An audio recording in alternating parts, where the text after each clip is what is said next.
materi kali ini, saya akan menyampaikan mengenai Pancasila dalam konteks sejarah perjuangan bangsa Indonesia.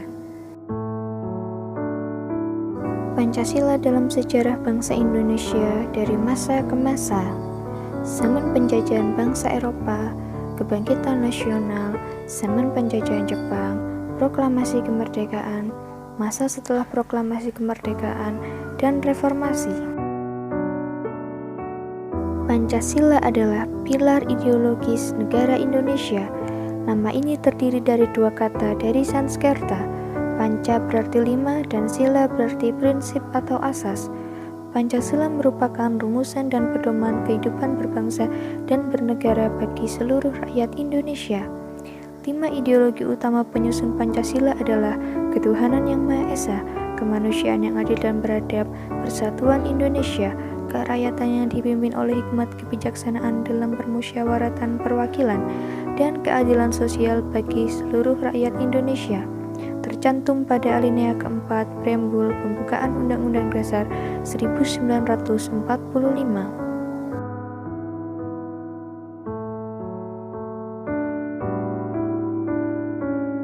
Zaman penjajahan bangsa Eropa.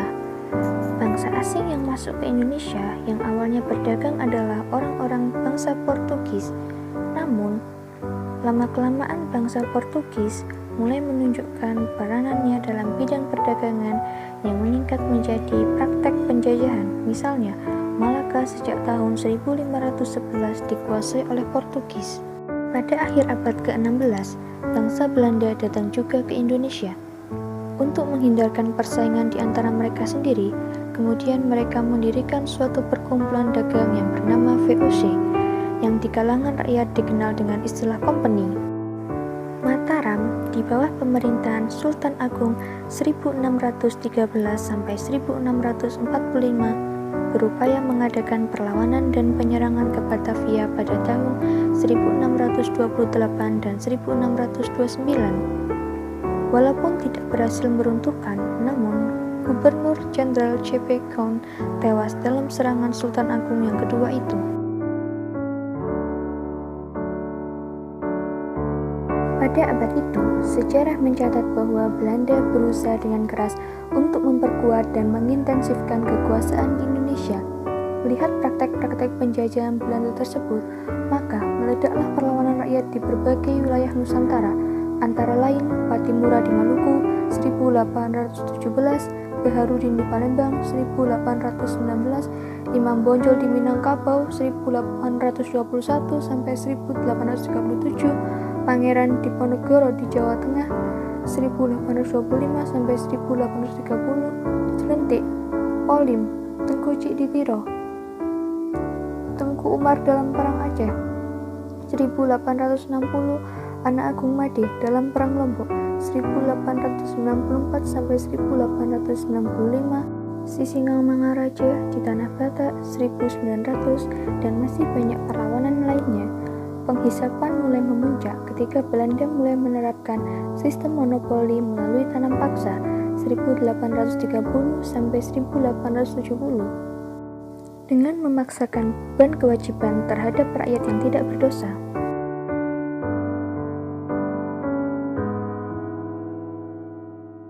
Kebangkitan nasional.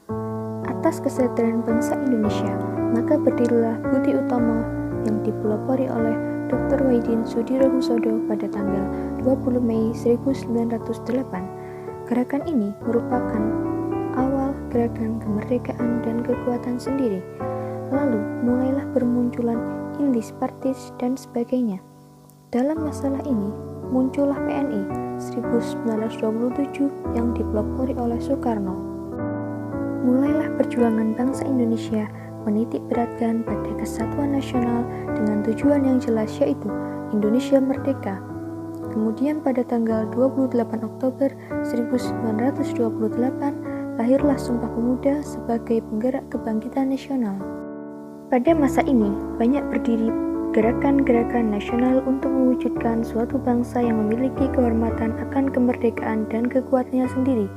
Di antaranya adalah Budi Utomo yang dipelopori oleh Dr. Wahidin Sudirohusodo pada 20 Mei 1908, kemudian Serikat Dagang Islam (SDI) tahun 1909, serta Partai Nasional Indonesia (PNI) tahun 1927 yang didirikan oleh Soekarno, Cipto Mangunkusumo, Sartono, serta tokoh lainnya.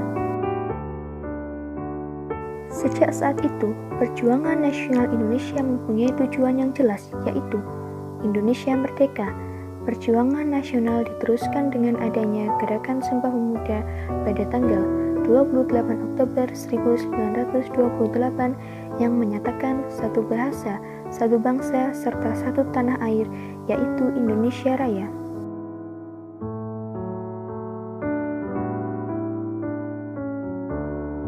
Zaman penjajahan Jepang, janji Belanda tentang Indonesia merdeka hanyalah suatu kebohongan belaka dan tidak pernah menjadi kenyataan sampai akhir penjajahan Belanda tanggal 10 Maret 1940. Kemudian Jepang masuk ke Indonesia dengan propaganda Jepang memimpin Asia, Jepang saudara tua bangsa Indonesia. Pada tanggal 29 April 1945, bersamaan dengan ulang tahun Kaisar Jepang, penjajah Jepang akan memberikan kemerdekaan kepada bangsa Indonesia, yaitu janji kedua pemerintah Jepang berupa kemerdekaan tanpa syarat. Janji ini diberikan karena Jepang terdesak oleh tentara sekutu. Bangsa Indonesia diperbolehkan memperjuangkan kemerdekaannya, dan untuk mendapatkan simpati dan dukungan bangsa Indonesia, maka Jepang menganjurkan untuk membentuk suatu badan yang bertugas menyelidiki usaha-usaha persiapan kemerdekaan, yaitu BPUPKI, Badan Penyelidik Usaha Persiapan Kemerdekaan Indonesia, atau Dokuritsu Sunbi Chosakai. Pada hari itu juga diumumkan sebagai ketua Kaiko Dr. KRT Rajiman Weddiodiningrat, yang kemudian mengusulkan bahwa agenda pada sidang BPUPKI adalah membahas tentang dasar negara.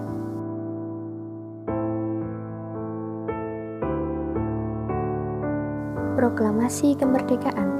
Sebagai tindak lanjut dari janji Jepang, maka tanggal 1 Maret 1945 Jepang mengumumkan akan dibentuk Badan Penyelidik Usaha-Usaha Persiapan Kemerdekaan Indonesia atau Dokuritsu Sunbi Chosakai. Badan penyelidik ini kemudian dibentuk pada tanggal 29 April 1945 yang beranggotakan 60 orang dan anggota tambahan 6 orang lainnya yang diketuai oleh Dr. KRT Rajiman Weddiodiningrat. Dengan adanya badan penyelidik ini, bangsa Indonesia telah dapat secara legal mempersiapkan kemerdekaannya, merumuskan syarat-syarat yang harus dipenuhi negara merdeka. Pada tanggal 29 Mei 1945, Badan Penyelidik mengadakan sidang pertama. Perumusan Pancasila. Sidang pertama BPUPKI dilaksanakan pada 29 Mei sampai 1 Juni 1945. Pada sidang BPUPKI yang pertama, Mr. Muhammad Yamin mengusulkan rancangan dasar negara sebagai berikut: peri kebangsaan, peri kemanusiaan, peri ketuhanan, peri kerakyatan, dan kesejahteraan rakyat.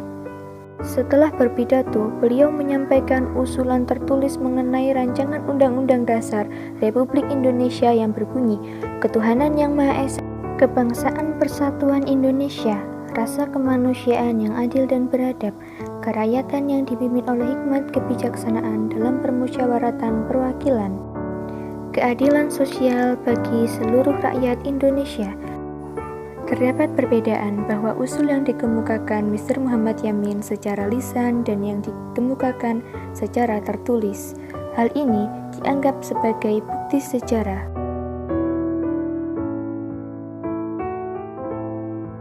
Usulan rancangan dasar negara oleh Mr. Supomo 31 Mei 1945 yang berbunyi, persatuan, kekeluargaan, keseimbangan lahir dan batin, musyawarah, dan keadilan sosial. Usulan rancangan dasar negara oleh Insinyur Soekarno 1 Juni 1945, kebangsaan Indonesia, internasionalisme, mufakat, kesejahteraan sosial, ketuhanan yang berkebudayaan, Untuk 5 dasar negara itu, beliau usulkan pula agar diberi nama Pancasila. 5 prinsip sebagai dasar negara. 5 prinsip ini kemudian diperas lagi menjadi Trisila, yaitu 1. Sosionalisme, kebangsaan. 2. Sosiodemokrasi, mufakat. 3. Ketuhanan. Kemudian Trisila ini diperas lagi menjadi Ekasila yang berinti gotong royong. Sidang kedua BPUPKI 10 sampai 16 Juli 1945. Penyusunan Pancasila oleh Panitia 9 serta pemakaian istilah hukum dasar diganti dengan Undang-Undang Dasar karena hal ini merupakan hukum tertulis atas saran Profesor Supomo serta membahas bentuk negara yang setuju adalah pro-republik.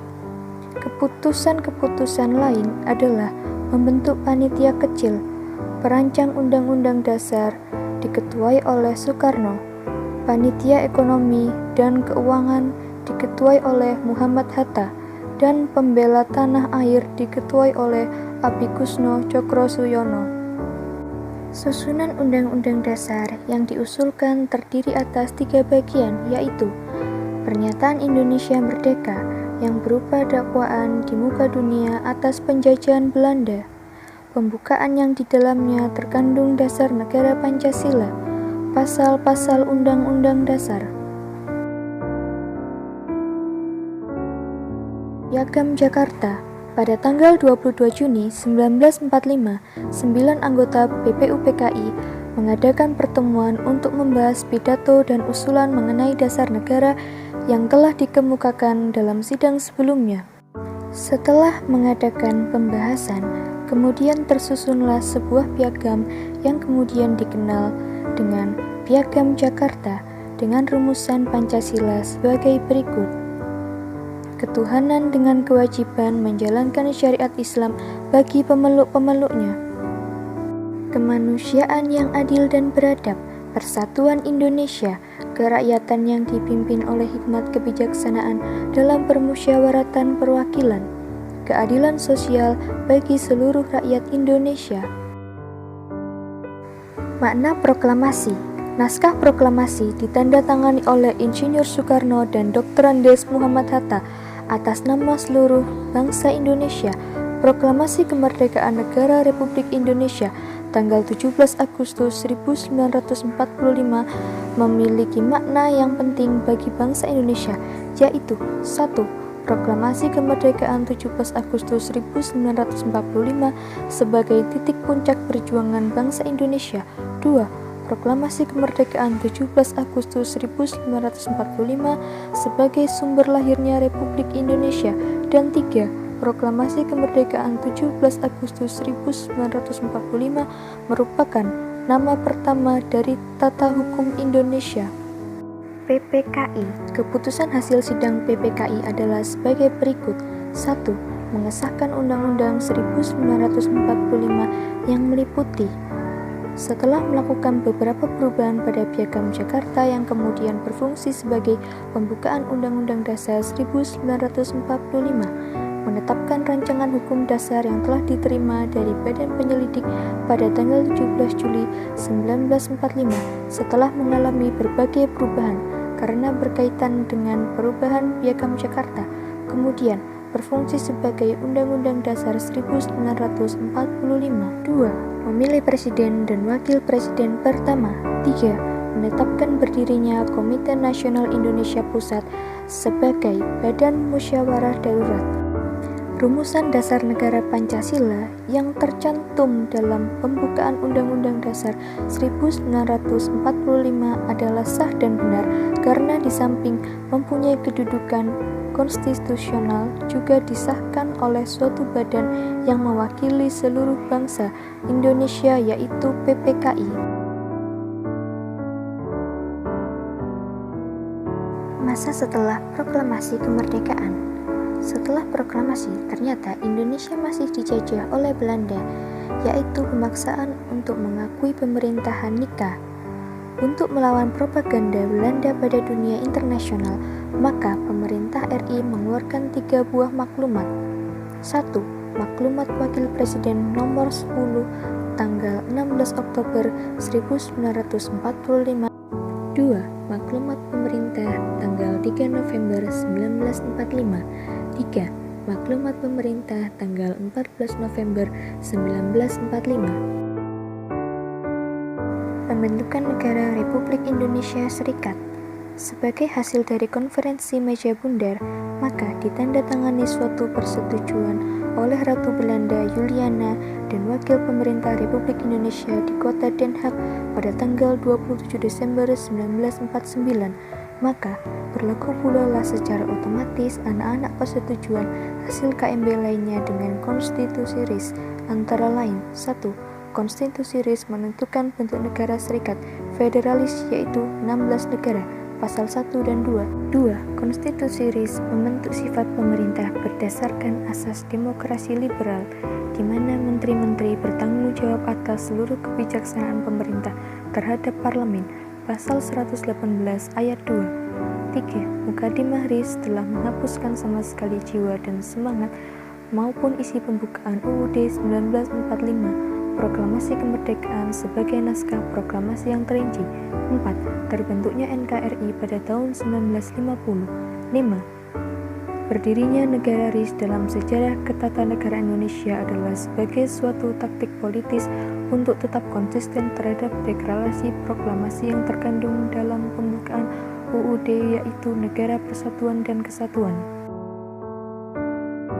Masa Orde Lama. Pada pemilu tahun 1959 ternyata tidak sesuai dengan kebutuhan dan keinginan masyarakat, bahkan mengakibatkan ketidakstabilan pada politik, sosial, ekonomi, dan hankam. Hal ini disebabkan oleh konstituante yang seharusnya membuat UUD Negara RI ternyata membahas kembali dasar negara.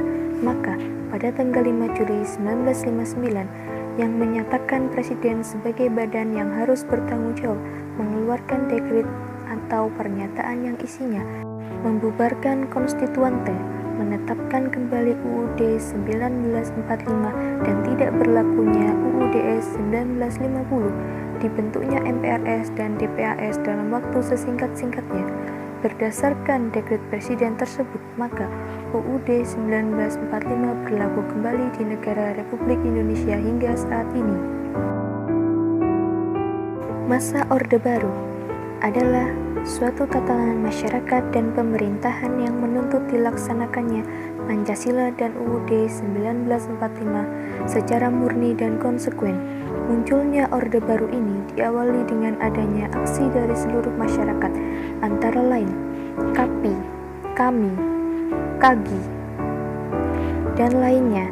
Aksi tersebut menuntut dengar 3 tuntutan atau yang dikenal dengan Tritura. Berikut adalah isi dari Tritura. 1. Pembubaran PKI dan ormas-ormasnya. 2. Pembersihan kabinet dari unsur G30 SPKI. 3. Penurunan harga.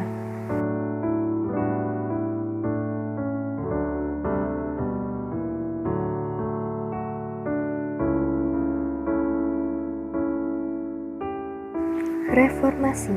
Bangsa Indonesia ingin mengadakan suatu perubahan, yaitu menata kembali kehidupan berbangsa dan bernegara demi terwujudnya masyarakat madani yang sejahtera, masyarakat yang bermartabat kemanusiaan, yang menghargai hak-hak asasi manusia, masyarakat demokratis yang bermoral religius, serta masyarakat yang bermoral kemanusiaan dan beradab.